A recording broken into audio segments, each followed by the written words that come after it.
வசனம். துன்மார்க்கனுடைய துரோக பேச்சு என் உள்ளத்திற்கு தெரியும். அவன் கண்களுக்கு முன் தெய்வ பயம் இல்லை. 2ஆம் வசனம்.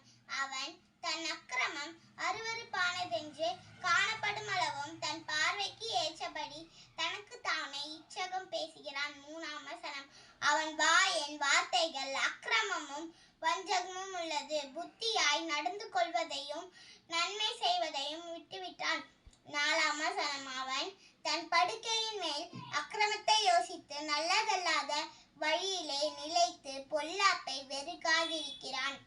5ஆம் வசனம். கர்த்தாவே, உமது கிருபை வானங்களில் விளங்குகிறது. உமது சத்தியம் மேகமண்டலங்கள் பரியந்தம் எட்டுகிறது. 6ஆம் வசனம். உமது நீதி மகத்தான பர்வதங்கள் போலவும் உமது நியாயங்கள் மகா ஆழமாகவும் இருக்கிறது. கர்த்தாவே, மனுஷரையும் மிருகங்களையும் காப்பாற்றுகிறீர். 7ஆம் வசனம். தேவனே, உம்முடைய கிருபை எவ்வளவு அருமையானது. அதனால் மனபுத்திரர் உமது சேட்டைகளின் நிழலிலே வந்தடைகிறார்கள். 8ஆம் வசனம்.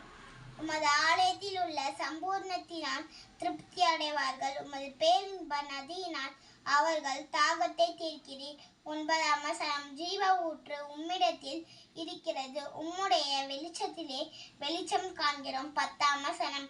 உம்மை அறிந்தவர்கள் மேல் உமது கிருபையையும் செம்மையான இருதயம் உள்ளவர்கள் மேல் உமது நீதியையும் பாராட்டி அருளும்.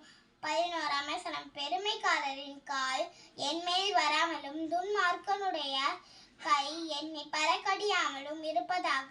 12ஆம் வசனம். அதோ, அக்கிரமக்காரர் விழுந்தார்கள், எழுந்திருக்க மாட்டாமல் தள்ளுண்டு போனார்கள். ஆமென்.